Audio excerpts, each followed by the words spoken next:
Dunia sedang berubah dengan cepat. Tahun 1940 menjadi saksi bisu transformasi global yang mendalam. Tatanan dunia yang telah lama berdiri mulai retak, membuka jalan bagi kekuatan-kekuatan baru untuk muncul dan menantang status quo. Eropa dilanda perang, sebuah konflik dahsyat yang melibatkan sebagian besar negara-negara di benua itu. Pertempuran sengit dan aliansi yang kompleks mengubah peta politik Eropa, dan dampaknya terasa hingga ke seluruh dunia. Sementara itu, Asia Tenggara masih berada di bawah cengkeraman penjajahan. Wilayah yang kaya akan sumber daya alam dan budaya ini menjadi rebutan kekuatan-kekuatan kolonial Eropa. Asia Tenggara kaya akan sumber daya alam yang melimpah, namun kekayaan ini dikuasai oleh kekuatan-kekuatan Barat. Perkebunan karet, tambang timah, dan sumber daya lainnya dieksploitasi habis-habisan untuk kepentingan negara-negara penjajah. Inggris, dengan imperiumnya yang luas, Prancis, yang bercokol di Indochina, Belanda, yang menguasai Hindia Belanda, dan Amerika Serikat, yang memiliki pengaruh di Filipina, menguasai wilayah-wilayah penting di Asia Tenggara, demi kepentingan ekonomi dan strategis mereka sendiri. Mereka menjalankan administrasi kolonial yang ketat, mengeksploitasi sumber daya alam, dan menindas penduduk setempat. Namun, di bawah permukaan yang tenang, benih-benih perlawanan terhadap penjajahan mulai tumbuh subur. Para pemimpin lokal dan intelektual muda mulai menyuarakan aspirasi kemerdekaan dan hak-hak rakyat. Gerakan nasionalis di berbagai negara Asia Tenggara menunggu momentum yang tepat untuk memperjuangkan kemerdekaan. Mereka mengorganisir diri, menyebarkan ide-ide nasionalisme, dan membangun jaringan dukungan di kalangan masyarakat. Di belahan dunia lain, Jepang, yang telah bertransformasi menjadi kekuatan industri dan militer yang disegani, muncul sebagai penantang serius terhadap dominasi kekuatan-kekuatan Barat di Asia. Ambisi Jepang untuk menjadi pemimpin di Asia semakin membara. Kemenangan Jepang yang mengejutkan atas Rusia dalam Perang Russo-Jepang pada tahun 1945 membangkitkan harapan baru bagi bangsa-bangsa Asia yang terjajah.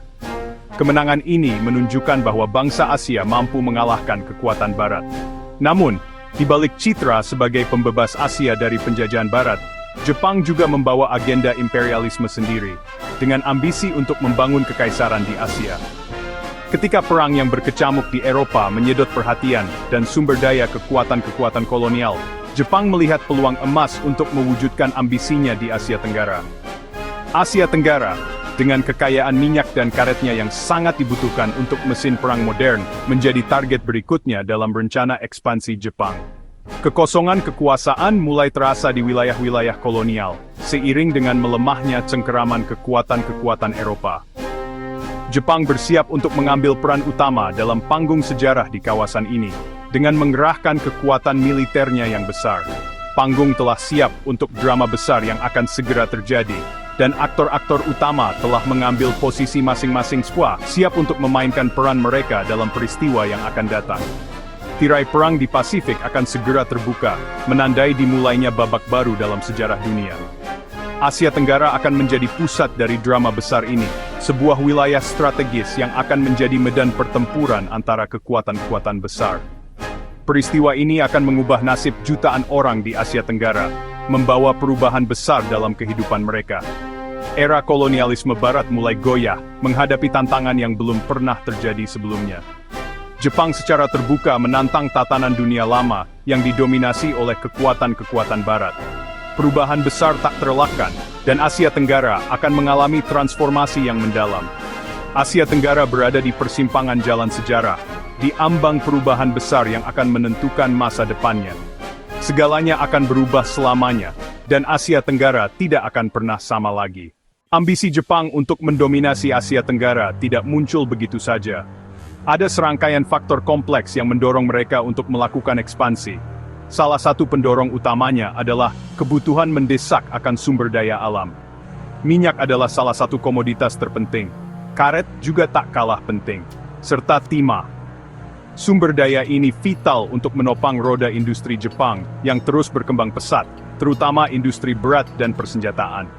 Ketergantungan Jepang pada impor sumber daya, terutama dari Amerika Serikat, menjadi kelemahan besar yang sangat mengkhawatirkan para pemimpin Jepang saat itu. Mereka merasa rentan. Puncaknya, embargo minyak oleh Amerika pada tahun 1941 memaksa Jepang untuk segera mencari alternatif pasokan sumber daya jika mereka ingin terus menjalankan mesin perangnya. Untuk membenarkan tindakan mereka, konsep lingkup kemakmuran bersama Asia Timur Raya pun dicanangkan dengan gencar. Namun, di balik slogan manis Asia untuk orang Asia, tersembunyi agenda imperialisme baru yang jauh lebih gelap. Dengan perhitungan yang matang, Jepang memilih ekspansi ke selatan, menuju Asia Tenggara. Target utama mereka adalah Hindia Belanda, yang sangat kaya akan sumber minyak bumi. Serangan mendadak ke Pearl Harbor pada Desember 1941 hanyalah sebuah pembuka jalan untuk memberi waktu yang cukup bagi Jepang untuk merebut dan menguasai seluruh wilayah Asia Tenggara. Dengan sumber daya alam yang melimpah di tangan mereka, Jepang berharap dapat bertahan dalam perang yang berkepanjangan melawan sekutu. Tujuan akhir mereka adalah menggantikan dominasi kekuatan-kekuatan Barat di seluruh wilayah Asia. Dengan demikian, Asia Tenggara menjadi kunci utama dalam strategi besar Jepang untuk mencapai ambisi mereka. Jepang melancarkan serangan kilat ke Asia Tenggara, mengandalkan kecepatan dan kejutan. Pasukan mendarat di Malaya dan Thailand, sementara Filipina dibombardir. Keunggulan udara Jepang menghancurkan pertahanan sekutu. Inggris di Malaya dan Singapura terkejut oleh taktik infiltrasi dan mobilitas tinggi Jepang.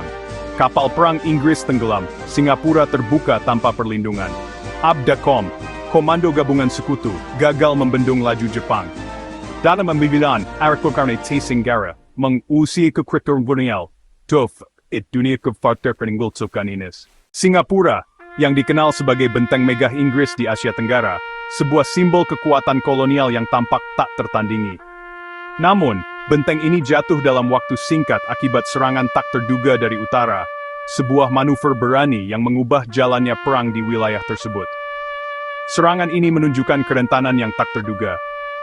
Pasukan Jepang menggunakan sepeda sebagai alat transportasi utama, dan taktik pengepungan yang inovatif, memotong jalur suplai sekutu dan melemahkan pertahanan mereka secara sistematis. Strategi ini membuktikan diri sangat efektif dalam medan yang sulit. Moral pasukan Inggris runtuh dengan cepat di bawah tekanan serangan tanpa henti, dan pada 15 Februari 1942, Singapura menyerah kepada Jepang, menandai salah satu kekalahan terbesar bagi Inggris dalam sejarah militer mereka. Peristiwa ini mengejutkan dunia.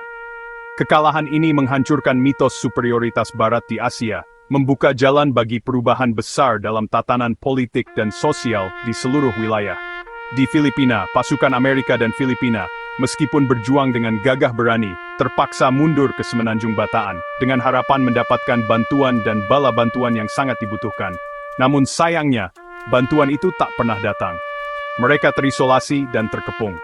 Setelah perlawanan sengit yang berlangsung selama berbulan-bulan, dengan sumber daya yang semakin menipis, mereka akhirnya menyerah pada April 1942. Ribuan tawanan perang dipaksa berjalan kaki dalam kondisi yang mengerikan dalam Bataan Death March, menandai awal dari kekejaman pendudukan Jepang yang akan menghantui Filipina selama bertahun-tahun. Penaklukan yang cepat dan brutal ini mengguncang psikologi Asia Tenggara, mengirimkan gelombang kejutan ke seluruh wilayah. Rakyat menyaksikan dengan mata kepala sendiri bagaimana tuan kolonial mereka, yang selama ini dianggap tak terkalahkan, dikalahkan oleh bangsa Asia. Sebuah era baru dimulai, era di mana dominasi Barat mulai memudar dan benih-benih kemerdekaan mulai tumbuh subur. Setelah Singapura jatuh, Jepang mengincar Hindia Belanda demi minyak dan sumber daya strategis. Invasi dimulai di Tarakan dan Palembang, pusat minyak utama. Operasi terjun payung di Palembang sukses besar, memberi Jepang akses ke kilang vital. ABDACOM, Komando Sekutu, gagal menghentikan laju Jepang. Pertempuran Laut Jawa berakhir dengan kekalahan telak sekutu. Jawa diduduki tanpa perlawanan berarti. Pada 8 Maret 1942, Belanda menyerah tanpa syarat. Kekuasaan kolonial Belanda runtuh dalam hitungan minggu. Jepang kini menguasai sumber daya Asia Tenggara. Era baru dimulai di Nusantara. Awalnya, Jepang disambut sebagai pembebas, namun harapan itu segera pupus. Pemerintahan militer Jepang memerintah dengan tangan besi, membungkam kebebasan dan memberlakukan propaganda. Bahasa dan simbol Barat dilarang. Rakyat dipaksa mempelajari budaya Jepang. Kempeitai, polisi militer Jepang, menebar teror dan melakukan penangkapan sewenang-wenang. Sistem Tonarigumi memperkuat pengawasan sosial, menumbuhkan rasa saling curiga. Setiap gerak-gerik diawasi, privasi lenyap, hidup di bawah pendudukan penuh tekanan dan ketakutan. Masyarakat hidup dalam bayang-bayang rezim militer. Ekonomi Asia Tenggara dirombak total untuk mendukung perang Jepang.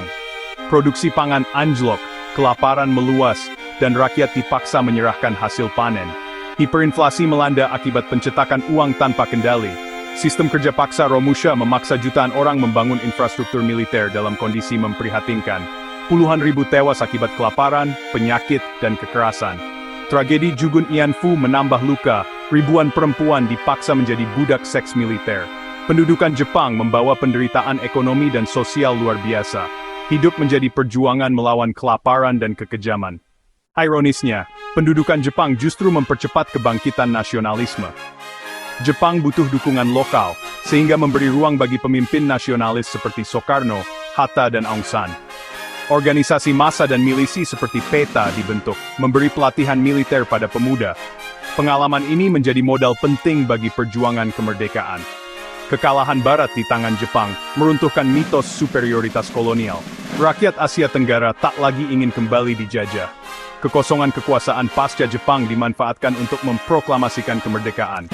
Jepang tanpa sadar membidani lahirnya negara-negara baru.